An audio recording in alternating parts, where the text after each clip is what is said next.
Hello and thanks for joining ASO TV News. I am Princess Sobra Usman. The headlines. President Tinubu mourns former IGP RSA as FCT Administration Head of Civil Service Mrs. Adailu passes on. Abuja Municipal Area Council impeaches Speaker. Federal government assures no sabotage in Kaduna train derailment. The Minister of State for the Federal Capital Territory, Dr. Maria Mahmood, has mourned the death of the FCT Head of Service, Mrs. Grace Adailu, who passed away in the early hours of Monday today, September 1st, 2025. In a statement signed by her Special Assistant on Media, Austin Elemwe, the Minister described Adailu as a distinguished administrator, seasoned technocrat, and dedicated public servant who gave her best with professionalism, humility, and commitment. The minister said Adailu's passing was not only a painful loss to the FCT administration, but also to the Nigerian public service and the nation at large, noting that her wealth of experience and wisdom were invaluable at a critical time of implementing President Tinubu's Renew Hope agenda in the Capital Territory. She added that the late head of service contribution to governance created a legacy of excellence that will be difficult to replace, while acknowledging the vacuum her death has left in the administration. Dr. Mahmood extended her condolences to Adailu family, colleagues and staff of the FCT administration, praying for God to grant her eternal rest and give her loved ones the strength to bear the loss. Meanwhile, President Bola Tinubu, Governors Monday Okpebholo, Seyi Makinde, and Inspector General of Police Kayode Egbetokun has mourned the passing of Nigeria's 18th indigenous IGP, Dr. Solomon Arase. The former IGP's family, through his son, Solomon Arase, confirmed in a statement that he died early yesterday. He was 69. The late IGP family said he passed on at 9 a.m. on Sunday, on August 31st, 2025, at the Cedar Crest Hospital, Abuja, after a brief illness. The family seeks the understanding and prayers of friends, associates, and well-wishers at this difficult moment as they make necessary arrangements for his obsequies, which will be announced in due course. The president described him as a highly resourceful officer whose legacy of reforms left an enduring impact on the nation's policing system. The late IGP served the police force meritoriously from 1981 to 2016. During his career, he led tactical, operational, and intelligence units, including United Nations peacekeeping in Namibia, the Commissioner of Police in Akwa Ibom, and the principal staff officers to 3 IGPs. The chairman of Abaji Area Council, Alhaji Abubakar Umar Abdullahi, has expressed his heartfelt condolences to the Federal Capital Territory, FCTA, and the family of late Mrs. Grace Adailu, the head of Civil Service FCT, who passed away. In a statement issued by the chairman's chief press secretary, Abu Mohammed, Alhaji Abdullahi described her death as a great and painful loss to her family, the FCT, and the nation at large. He noted that Mrs. Adailu, the first female indigenous head of service of the FCT, was an outstanding administrator who dedicated her life to public service with diligence and integrity. The Abaji chairman prayed for the repose of her soul and asked God Almighty to comfort her family, colleagues, and the people of the FCT, granting them the strength to bear the irreparable loss. He described her demise as a monumental loss to the FCT and Nigeria, saying that her achievements will remain a source of inspiration for generations to come. The Abaji Rural Area Development Association, ARADA, has endorsed Alhaji Abubakar Umar Abdullahi, the chairman of Abaji Area Council and sole candidate of the All Progressive Congress for a second term in office. The endorsement ceremony, which took place at Nuku community, was attended by hundreds of party members and women from the 7 wards of ARADA. Our correspondent Abdullahi Mukhtar tells us more. The occasion was attended by hundreds of party men and women from the 7 wards of the Abaji Rural Area Development Association, ARADA, marking the first time in the history of Abaji Area Council that a rural area has endorsed a candidate for a second term in office. Speaking at the occasion, Chairman Alhaji Abubakar Umar Abdullahi described the day as the happiest day of his life, saying that the endorsement confirmed that people appreciate the effort of his APC-led administration. He thanked God for the success recorded so far and promised not to take the endorsement for granted. Coming together as ARADA to endorse me for my second time, I will not take it for granted, and I'm assuring you I will never disappoint ARADA. The Abaji chairman highlighted some of his achievements across the 10 political wards of the council since assuming office 3 years ago. Under this administration, we are able to drill 45 power solar boreholes across the 10 wards of Abaji Area Council. We are able to purchase more than 20 transformers across the 10 wards of Abaji Area Council. Dr. Yahaya Musa Muhammad, Pro-Chancellor of the newly approved Leadership University Abuja and former Chairman FCT Secondary School Education Board, and Comrade Abdullahi Suleiman Ango, FCT Mandate Secretary for Agriculture, also spoke at the occasion, praising Chairman Abubakar's leadership and capacity to lead without bias. You listen to suggestions, and if you can see today, Abaji Area Council is one of the most peaceful area council in the Federal Capital Territory. So what else do you need? You need a leader who can give you peace. He has, brought the image of Abaji in national political discourse. He's a man of capacity, a man with authority, fearless fighter, man with social networks. The nexus permeate around every nooks and corners of the federations. The endorsement ceremony was witnessed by invited guests, including former council chairmen, political appointees, and politicians. Hundreds of the campees from other political parties to the governing APC were also received at the occasion. Abdullahi Mukhtar, ASO Television News. The Abuja Municipal Area Council Legislative Council has impeached its Speaker, Honorable Matthew Yari. Jankaro Ibrahim, councillor representing Kabusa Ward, has been elected as the new speaker, marking a significant shift in the council's leadership.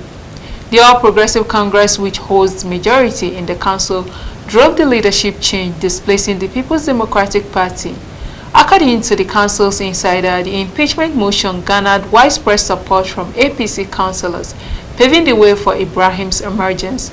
This development signals a new era for the Amak Legislative Council, with Ibrahim at the helm of affairs. The All Progressive Congress has won 20 local governments in the just concluded council polls in Rivers State, while the ruling People's Democratic Party (PDP) claiming only 2 local governments in the state. APC also won the councillorship election in 20 local government areas, while the PDP claimed only 3 councils. This is the first time the APC will gain dominance in Rivers since the return of democracy in 1999. Chairman of the Rivers State Independent Electoral Commission, Dr. Michael Odi, announced the winners of the LG polls on Sunday at the Commission's headquarters in Port Harcourt. No other political party featured in either the chairmanship or councillorship contest. Mixed turnout was recorded across the state. While rural communities witnessed high participation, several urban centers including Port Harcourt City, Obio, Akpo, and Akukutoro also recorded large crowds in some polling units with low turnout in others. The list of winners released by RSIEC shows that some of the elected chairmen are returning for second term, having previously served under the administration of former Governor Nyesom Wike. The federal government has said there was no sabotage in the last week's Kaduna-Abuja train derailment and emphasized the continued safety of rail services nationwide. Minister of Transportation Senator Said Al-Khali, who stated this alongside Managing Director, Nigerian Railway Corporation, Mr. Kayode Okpefa, at a briefing in Abuja, also issued an unreserved apology to the Nigerian Union of Journalists regarding the alleged abusive treatment of Comrade Ladi Bala, the immediate past national chairperson of Nigerian Association of Women Journalists, NAWOJ, who was covering the incident. Ladi Bala was reportedly denied access at the incident site, prompting NAWOJ to demand an apology. On the poor treatment meted out on NAWOJ former president, Okpefa said if any journalist or medium felt excluded or not well treated at the accident scene, he takes full responsibilities and sincerely apologized. Speaking on derailment, the minister dismissed claims of sabotage, stating that the point machine from Abuja to Kaduna had been fixed, adding that no prior derailment issues had occurred since then. He assured that for the incident, investigations are ongoing, as there's no need to preempt the committee until it submits its reports. You're watching ASO Television News. You can watch us live on DSTV channel 392, StarTimes TV channel 127, Free TV channel 507, UHF band on channel 38. And still to come on the news, we give you business and more stories. Do join us after the break.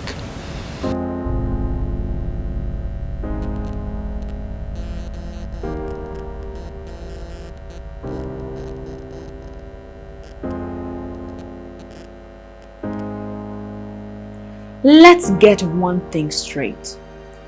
Being a woman with disabilities doesn't mean you don't have the right to quality sexual and reproductive health information and services. Family planning, maternity care, STI prevention. Every woman deserves access to safe, respectful, and inclusive reproductive health care. My body, my health, my reproductive rights. No limits, no exceptions. Your health matters. Your choices matters. Get informed, get care, and take charge of your future. Welcome back. Moving on, it was a moment of joy, merry, and togetherness as relations, friends, and notable figures of Ohanaeze Ndigbo in the Federal Capital Territory gathered in Abuja to celebrate with Andrew Ugu, who recently emerged as the new elected Ohanaeze Ndigbo of Abuja. Ohanaeze Ndigbo is a socio-cultural group which promotes unity and cooperation among the Igbo people in the FCT. In a remark at the occasion, Ugu made a case for the well-being of Igbo people in the nation's capital and called for government support. He pledged to continue to push for the empowerment of the less privileged, increase infrastructure development and security of the Southeast region. In our administration, we will make sure that the poor woman in rural village will have something to eat. Prosperity will flow. We must make sure we help you to, do your business. By giving you little thing, loan. I've made it. In our committee, we have loan committee. You must give people loan. In an interview with a former member of the House of Representatives representing the Amak and Warrior Council's federal constituencies, Micah Jonah, he described Ugu as an enterprising personality who have the ability of advancing the interests of Igbo people in the FCT. Bible and the Quran has said it categorically that when we see our brothers in happiness, we should join them to celebrate that happiness. When we see them in a sad mood, we should join them to receive that as sad mood. So seeing my brothers from the southeast celebrating an Igbo day, and it's happened that I was born and brought up from here, I should join them. Being as a grassroots politician, being as an indigene of Abuja. So I have to join my fellow brothers and sisters in what I find them with, because we are one before God. So it is not even bad to even to dance with my people. It is not even bad when I see them in this particular condition because their mind is at rest. They are celebrating. Let me join them celebrating an Igbo day. So that's why I'm here celebrating with my fellow brothers and sisters. That is the Southeast today by the special grace of God. So I want to say that I'm happy. The occasion was attended by prominent citizens of Southeast as well as seasoned politicians in the nation's capital. The Minister of Interior, Dr. Olubunmi Tunji Ojo, has directed chief executives of agencies under the ministry to ensure full implementation of their 2025 performance contracts, underscoring that excellence and accountability must remain central to their operations. Speaking at the closing session of the Ministry of Interior Sectorial Performance Review Retreat in Niger State, Tunji Ojo emphasized that effective leadership hinges on building competent teams and fostering unity of purpose through the ministry. He further encouraged officers of the agencies to emulate the values of loyalty and integrity, stressing that character remains the ultimate determinant of performance in public service. While giving assurance that the Ministry of Interior will continue to deliver transformative policies in line with the Renew Hope agenda of President Tinubu, the minister urged all officers to see themselves as members of one family working towards a common goal of national security, stability, and service delivery. The retreat provided a platform for review achievements, strengthen collaboration, and set new benchmark for the year ahead in the ministry and its agencies.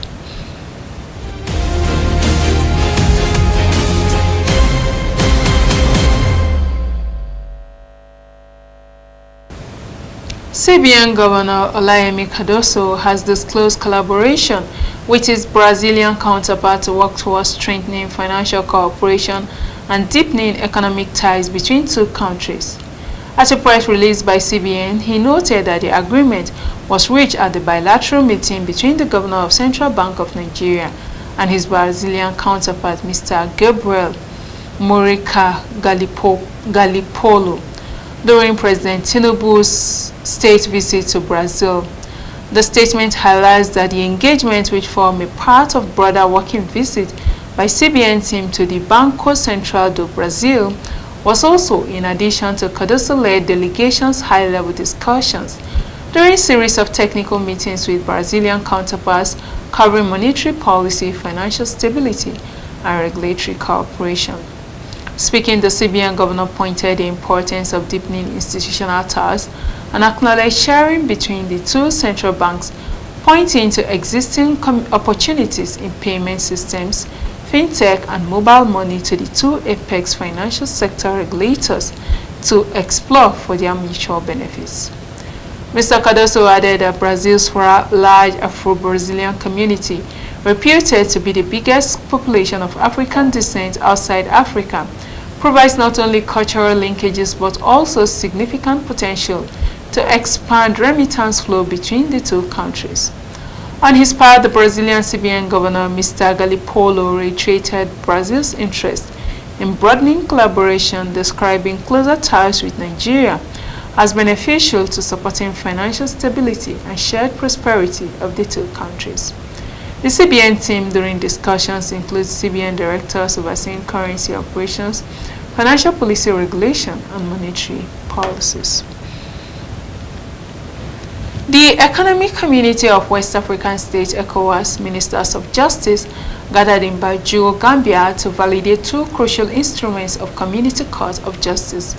The meeting, hosted by Government of the Gambia under the auspices of ECOWAS Commission, follows a 4-day review of the draft harmonized protocol and arbitration rules by regional experts from August 29 to 30th. These instruments aim to strengthen the court's mandate, enhance access to justice, and promote regional integration.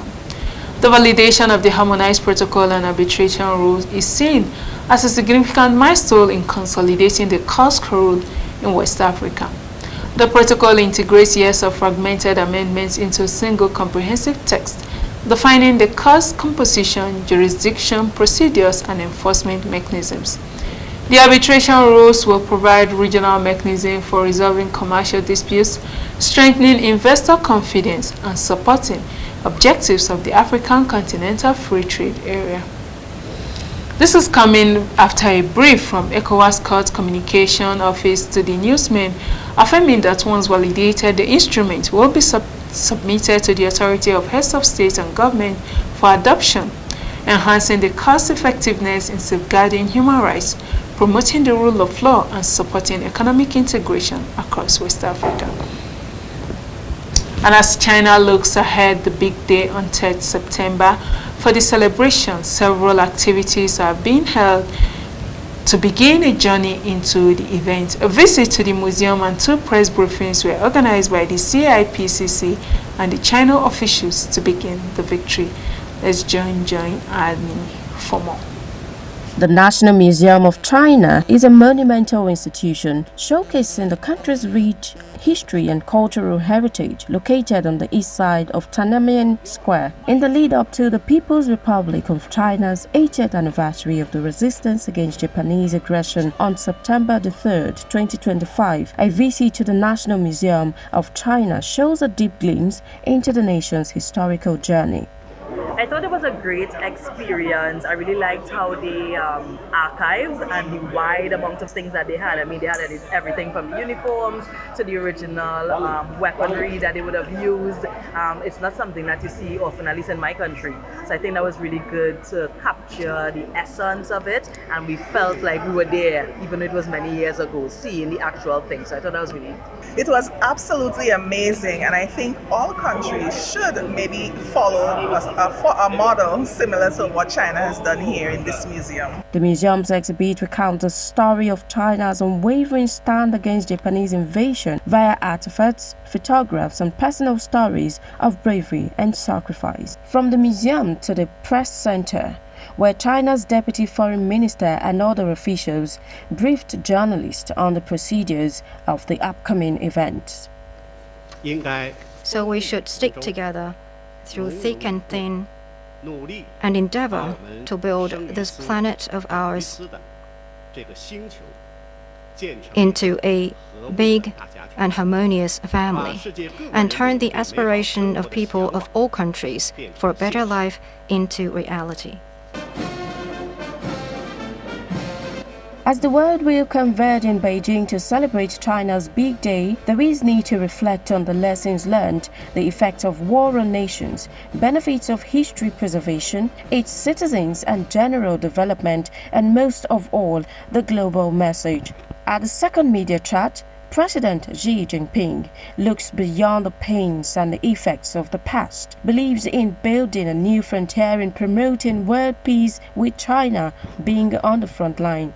As the nation looks ahead of the 80th anniversary, the nation looks to strengthen international partnership and project an image of unity. From the Press Center, live in Beijing, Joy Annie, ASO Television News. And that's the news, but before we go a look at one of our major stories. We told you that President Bola Tinubu, Governors Monday Okpebholo of Edo State, Seyi Makinde of Oyo, and the Inspector General of IGP Kayode Egbetoku mourned the passing of Nigeria's 18th indigenous IGP, Dr. Solomon Arase. Many thanks for watching. I am Princess Sobra Usman.